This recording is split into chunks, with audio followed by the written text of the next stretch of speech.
Art industry news is a daily digest of the most consequential developments coming out of the art world and art market. Here's what you need to know this Friday, February 15th.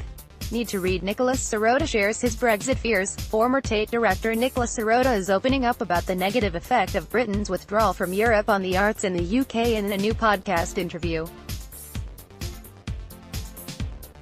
Now the head of Arts Council England, he revealed that after the Brexit referendum, civil servants approached him with questions like, if we wanted to replace international dancers by British dancers, how many years would it take to train them? Serota described the inquiry as slightly naive, with the following analogy: if you confined the Premier League to only players born in England, you would find that the quality of the league diminished quite significantly. In other words, artsy account details exposed in hack, the names, email addresses, and IP addresses of around 1 million users of the online marketplace Artsy have been compromised as part of a large-scale hack of 16 websites that put reams of personal information up for sale on the dark web. Artsy's chief technology officer Daniel Dubrovkin says there is no evidence that commercial or financial information was involved, but recommends users change their passwords.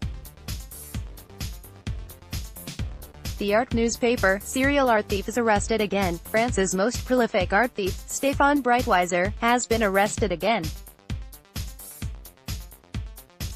In a raid on his home, police found Roman coins from an archaeological museum and other pieces from French and German galleries. Police swooped after he tried to sell a 19th-century paperweight on eBay, which is believed stolen. Over the years, he has confessed to more than 250 crimes, and at one point carried out a theft almost every day.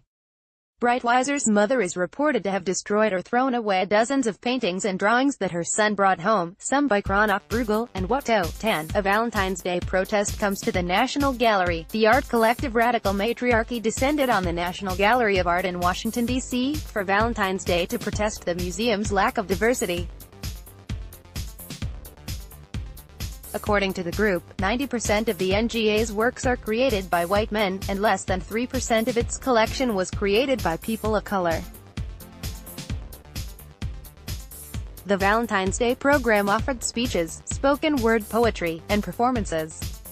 This is the second year the group has staged such an event. The first one was held last year at the Metropolitan Museum of Art in New York. Art market as the art world's coming around to talent agents. Galleries have long had a tense relationship with talent agencies, but more and more artists are beginning to work with both. The latter can offer advice galleries often can't, about brand partnerships, film and TV opportunities, and licensing deals. Still, some art worlders remain skeptical. Maybe I will start working with actors, it makes as much sense, says the Los Angeles dealer Michael Cohn. 10. An early Gauguin comes to Sotheby's. Gauguin's 1881 painting of Camille Pissarro's garden, which has been in the same French family since the 1920s, is heading to auction at Sotheby's Paris. An early work painted by Gauguin in honor of his older friend and mentor, Le Jardin de Pissarro, Quai du Pothouse upon Toys, is a highlight of the company's Impressionist and Modern Art sale on the 29th of March. The estimate was not disclosed. Art Market Monitor, Layman Maupin now represents Helen Pashjan. The veteran Los Angeles artist Helen Pashjan, who is associated with the Light and Space movement, it is now represented by Layman Maupin. The gallery will organize her first New York show in 50 years in spring 2020. Art News, Ropac to represent Rosemary Castoro's estate. Gallery Thaddeus Ropac has announced the newest addition to its roster, the estate of the New York-based minimalist artist Rosemary Castoro. The gallery will open a show of her work in its space in the Marais in Paris on February 21st. Press release, Cummings. The $12.5 million project includes new landscaping and restoration of the architect Charles Mackham's Italian Renaissance-style palazzo in Manhattan. Renovations are due to be complete by the end of 2019, and landscaping by 2020. The Morgans director, Colin Bailey, says that 75% of the funding is already secured. New York Times, Seattle Art Museum seeks to raise $150 million. Four donations totaling more than $56 million have brought the museum's fundraising for its Sam Forward initiative to $125 million. Now, the museum is launching its public fundraising phase and hopes to raise another $25 million toward renovating and expanding its spaces, bolstering its endowment, and investing in future projects. Press release. Souls Grown Deep names new curator, Raina Lampkins-Fielder, who previously served as artistic director of the Mona Bismarck Center for Art in Paris, has joined the Atlanta nonprofit dedicated to promoting work by African American artists from the American South. She will work from Paris to expand the organization's reach and develop relationships with European art institutions.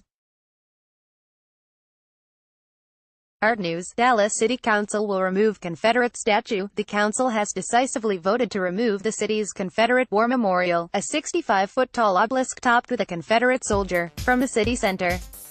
The measure also asks the city manager to get approval from the Landmark Commission to spend $480,000 to disassemble the monument. "We have to acknowledge the sins of the past, and what kind of Dallas do we want going forward?" Mayor Pro Tem Casey Thomas said.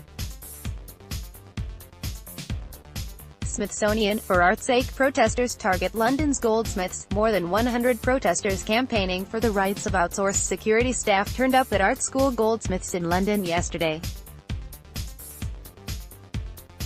They were asking the university to terminate its contract with the outsourcing company SIS, which does not offer workers the same benefits the university accords to its in-house staff.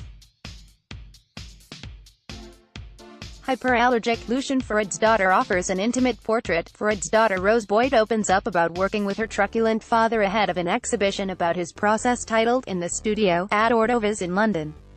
Some of Boyd's portraits of her father at work are in the show, from his penchant for strawberry ice cream to his habit of stabbing himself in the leg with a paintbrush if a sitting did not go well. Boyd offers unique insight into the legendary painter, for whom she felt both angry and exhilarated about posing nude.